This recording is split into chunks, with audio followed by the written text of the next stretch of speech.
اصل میں حضرت علی رضی اللہ تعالیٰ عنہ کی شہادت بھی اسی الفتنۃ الکبریٰ کا تسلسل ہے.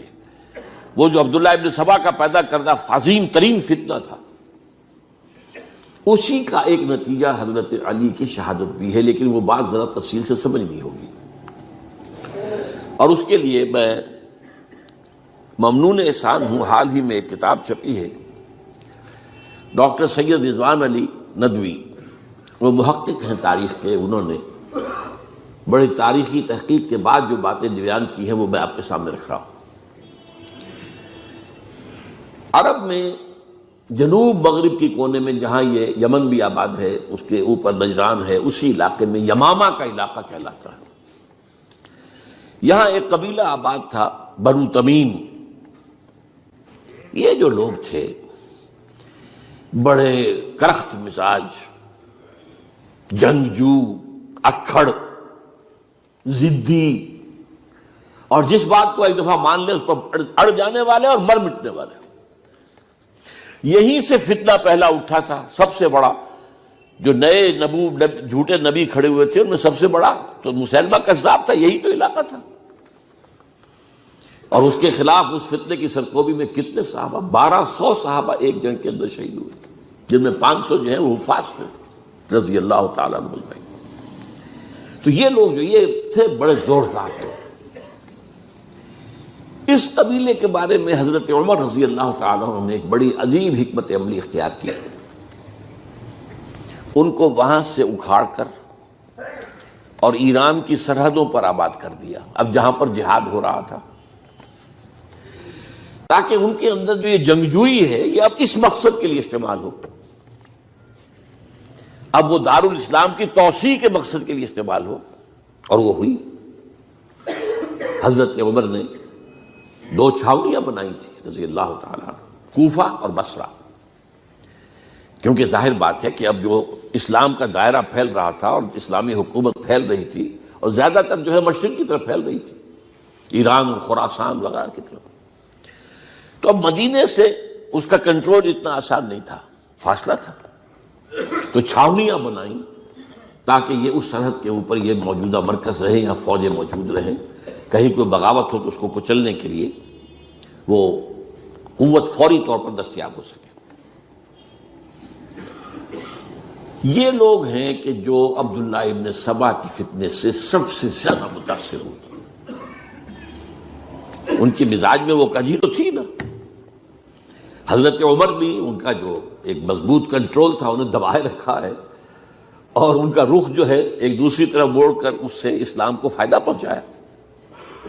لیکن اس کے بعد جب فتنہ جو آیا یہ عبداللہ ابن سبا، تو سب سے بڑھ کر یہی لوگ اس کے ماننے والے، اور انہی میں سے وہ لوگ تھے جنہوں نے جانیں بھی دے دی ہیں، جنہیں حضرت علی نے زندہ جلایا ہے، اس لیے کہ وہ کہتے تھے کہ علی خدا ہے. اے علی تم خدا ہو، تم ہمیں آگ میں جلا رہے ہو، یہ تو تم ہمارا امتحان لے رہے ہو. وَلَنَبْلُوَنَّكُمْ بِشَيْءٍ مِّنَ الْخَوْفِ وَالْجُوعِ وَنَقْصٍ مِّنَ الْأَمْوَالِ وَالْأَنفُسِ وَالثَّمَرَاتِ. اب وہ اس آیت کو اپنے اوپر منطبق کر رہے ہیں. تو یہ جو کرخت لوگ تھے،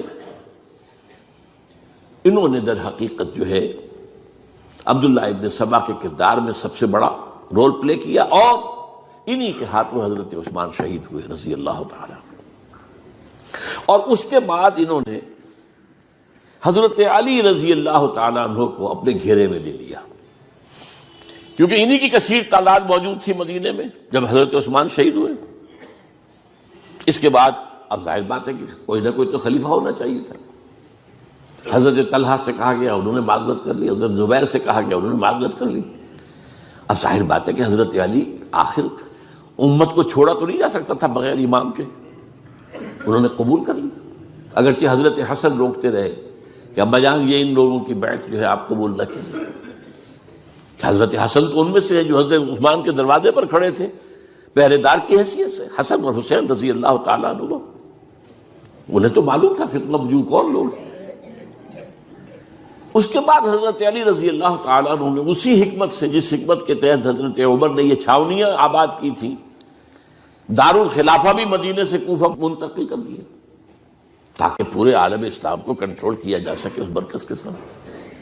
اس کا نتیجہ یہ نکلا کہ اب گویا کہ حضرت علی کے گرد ان لوگوں کا گھیراؤ مکمل. کوفے میں یہی تو آباد تھے، کوفی یہی تو تھے. حضرت عمر نے انہیں لا کے یہاں آباد کیا تھا. جب حضرت علی نے کوفے کو اپنا دارالخلافہ قرار دیا تو گویا کہ ان کا پھر عمل دخل بہت بڑھ گیا. ایک طریقے سے یوں کہا جا سکتا ہے کہ انہوں نے اب حضرت علی رضی اللہ تعالیٰ عنہ کو اپنے محاصرے میں لے لیا. چنانچہ جنگ جمل کے موقع پر یہ ہوا ہے کہ صلح ہو گئی تھی. حضرت عائشہ رضی اللہ تعالیٰ عنہ کے جو نمائندے تھے اور ادھر سے حضرت علی، صلح ہو گئی تھی. طے ہو گیا تھا کہ ہاں قاتلین عثمان کو جو ہے اس کو سزا دی جائے گی، قصاص لیا جائے گا حضرت عثمان کی قتل کا. لیکن ان لوگوں نے 10,000 آدمی کھڑے ہو گئے کوفے کے اندر، ہم سب قاتل ہیں عثمان کے، لوگ قصاص ہم سے اگر لے سکتے ہو. جس کے نتیجے میں اور انہوں نے جنگ شروع کر دی. اور جب جنگ شروع ہو جائے تو پھر اس کے بعد تو کوئی نہیں دیکھ سکتا کیوں شروع ہوئی، کیسے شروع ہوئی، کس نے شروع کی. اب تو یا مارو یا مرو، دو ہی باتیں ہوتی. 10,000 مسلمان ایک رات میں شہید ہوئے جنگ جمل میں. اب اس کے بعد حضرت علی رضی اللہ تعالیٰ عنہ کی خلافت جو ہے حضرت امیر معاویہ نے ماننے سے انکار کر دیا. جب تک قاتلین عثمان کو سزا نہیں دیتے ہم بیعت نہیں کریں گے. یہ نہیں کہ دعویٰ کیا ہو کہ میں خلافت کا حقدار ہوں، یہ نہیں، لیکن یہ کہ آپ کو ان کو سزا دینی چاہیے. اب یہ تھا وہ مخمصہ جس میں حضرت علی رضی اللہ تعالیٰ عنہ وہ فرماتے تھے کہ میرا ساتھ دو تو میں ان قاتلین عثمان سے سزا جو ہے ان کو سزا دے سکتا. ادھر انہیں پتا تھا کہ میں سرنڈر کرتا ہوں تو مجھے علی تک تو پہنچنے کوئی نہیں دے گا، راستے میں ختم کر دیں گے رضی اللہ تعالیٰ عنہ. تو یہ پیچ تھا ایک جو ایسا پڑا ہے. اب اس میں جب حضرت معاویہ اور حضرت علی کے مابین فیصلہ کن جنگ ہوئی، جنگ صفین جسے کہتے ہیں، جس میں 70,000 مسلمان ایک دوسرے کی تلواروں، تیروں، نیزوں سے قتل ہوئے.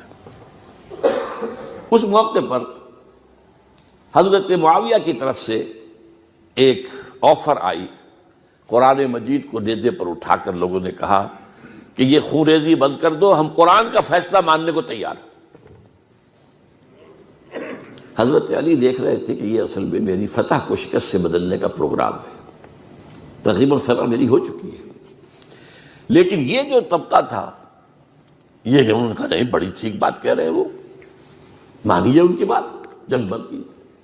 انہوں نے ہی یہی لوگ تھے جنہوں نے مجبور کیا حضرت علی کو کہ وہ تحکیم پر رضامند ہو جائے. اس کے بعد تحکیم میں جو معاملہ ہوا، حضرت علی حضرت عبداللہ ابن عباس کو اپنی طرف سے حکم بنانا چاہتے تھے، یہ اڑ گئے نہیں. یہ اڑ جانے والے لوگ، اور یہی اصل قوت تھے، وہاں ساری طاقت تو انہیں کی تھی.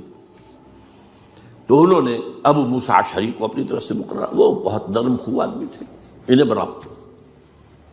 بہرحال جو بھی بات طے ہوئی، اب تاریخ کی روایتوں میں اختلاف ہو سکتا ہے. کہا یہ جاتا ہے کہ طے تو یہ ہوا تھا حکمین کے مابین، ادھر سے ابو موسیٰ اشعری، ادھر سے عمرو بن العاص رضی اللہ تعالی عنہما، کہ آپ اپنے جو کلائنٹ ہیں حضرت علی آپ انہیں معزول کر دیجئے، میں معاویہ کو معزول کر دیتا ہوں، پھر جو ہے مسلمان فیصلہ کر لیں کسی اور کی عبادت. انہوں نے کھڑے ہو کے کہہ دیا میں علی کو معزول کرتا ہوں، اور عمرو بن العاص نے کہا کہ میں معاویہ کو قائم کرتا ہوں. اب یہ ہے روایت، واللہ عالم اس میں کتنا سچ ہے کتنا جھوٹ ہے. میں کوئی مورخ نہیں ہوں، میں کوئی تاریخ کا محقق نہیں ہوں. اس کے بعد جو ہے اب یہ لوگ انہوں نے کہا کہ مانیے تحکیم کو، اور جب انہوں نے حضرت علی نے اس تحکیم کے فیصلے کو ماننے سے انکار کیا تو باغی ہو گئے، حضرت علی کو کافر قرار دیا، اور جا کر ایک جگہ پر حرورہ ایک جگہ تھی وہاں پر جا کے جمع ہو گئے، جتھا بندی کی، بہت بڑی طاقت پر وہاں کر. انہوں نے طے کیا کہ علی بھی کافر ہو گیا، معاویہ بھی کافر ہو گیا، عمرو بن العاص بھی کافر ہو گئے، سب کافر ہیں. حضرت علی کی طرف سے ایک گئے سفیر ان سے بات کرنے کے لیے، تو انہوں نے کہا تم ہی نے تو کہا تھا کہ تحکیم کو تسلیم کرو، کہ ہاں ہم نے گناہ کیا تھا، کفر کیا تھا، ہم توبہ کی، ہم نے اگر علی بھی مان لے کہ میں نے مان کر کفر کیا تھا، اب میں توبہ کرتا ہوں تو ہم ان کی بات مان لیں گے۔ اب حضرت علی اس طرح کا جھوٹ کیسے بولتے ہیں؟ انہوں نے تو کوئی کفر نہیں کیا تھا۔ بہرحال انہوں نے پھر بھی نرمی برتی کہ دیکھو اگر تم کوئی خونریزی نہیں کرو گے، فساد نہیں مچاؤ گے تو میں تمہیں کچھ نہیں کہوں گا۔ لیکن وہ اپنی ان شرارتوں سے بعد نہیں آئے۔ تو پھر تیسری جو بڑی جنگ ہوئی ہے ان جنگوں میں، جنگ نہروان کہلاتی ہے، حضرت علی کی جنگ خوارج کے ساتھ، جس میں 4000 خارجی جو ہیں وہ قتل ہوئے۔ اور یہ بات اب آپ نوٹ کر لیجئے کہ یہ لوگ جیسا کہ اکھڑ بھی تھے لیکن اپنی بات پر ڈٹ جانے والے تھے، لیکن ساتھ ہی دیندار بھی تھے، نمازی اور روزہ دار بھی تھے۔ یہ اس طرح کے لوگ نہیں تھے کہ جو فاسق اور فاجر، بس یہ مزاج کا ایک ہے، جس بات دل میں بیٹھ گئی اڑ گئے۔ تو یہ اصل میں انہوں نے پھر فیصلہ کیا کہ اور تو ہمارے بس میں اب کچھ نہیں ہے، ان تینوں کو قتل کر دیا جائے، علی کو بھی اور معاویہ کو بھی اور عمرو بن العاص کو بھی۔ تو ایک جگہ ان کی سازش ہوئی، 3 آدمی معین ہو گئے، ایک ہی وقت کا طے فیصلہ ہو گیا، فلاں تاریخ کو فجر کے وقت تم جاؤ، وہ تم کوفے کی جامع مسجد میں، جب علی نماز جماعت کرا رہے ہو خنجر مارو انہیں۔ اور یہ اس کا نام ابن ملجم تھا، خارجی، یہ وہی لوگ بنو تمیم کے لوگ۔ دوسرا جو تھا وہ دمشق میں حضرت معاویہ کو قتل کرنے، شہید کرنے کے لیے پہنچ گیا۔ تیسرا مصر پہنچ گیا حضرت عمرو بن العاص کو۔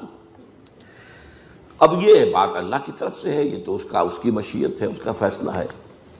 حضرت علی پر وار کارگر ہوا، آپ شہید ہو گئے۔ حضرت معاویہ پر وہ وار ذرا اوچھا پڑا، زخمی تو ہوئے لیکن آپ کی جان بچ گئی۔ عمرو بن العاص اس روز مسجد میں کسی معذوری کی وجہ سے، عذر کی وجہ سے فجر میں آئی نہیں سکی، لہذا حضرت علی کی شہادت ہو گئی۔ اب یہ ہے اصل پس منظر، کن لوگوں نے کیا شہید، اصل میں وہ سمجھ لینے کی بات ہے۔ یہ خوارج نے شہید کیا، لیکن خوارج کا فتنہ سبائی فتنے ہی کا آف شوٹ ہے، اسی کے ذیل میں ہے، اسی کی ایک شاخ ہے، اسی کا ایک نتیجہ ہے۔ یہ خوارج جو ہے بعد میں بھی ان کی مسلسل جو ہے وہ جنگیں رہی ہیں۔ بہرحال اس صورتحال کو یہ سمجھ لیجئے کہ یہ خلفائے ثلاثہ رضی اللہ تعالی عنہ، حضرت عمر شہید، عثمان شہید، علی شہید۔ عجیب بات ہے کہ تینوں کا نام عین سے شروع ہوتا ہے، عمر عین سے، عثمان عین سے، علی عین سے، تینوں شہید ہوئے ہیں۔ لیکن یہ سرکار سے دل جس نے سنوارا ہوگا، اس کی قسمت کا بلندی پہ ستارہ ہوگا، اس کی قسمت کا بلندی پہ ستارہ ہوگا، عشق سرکار سے دل جس نے سنوارا ہوگا۔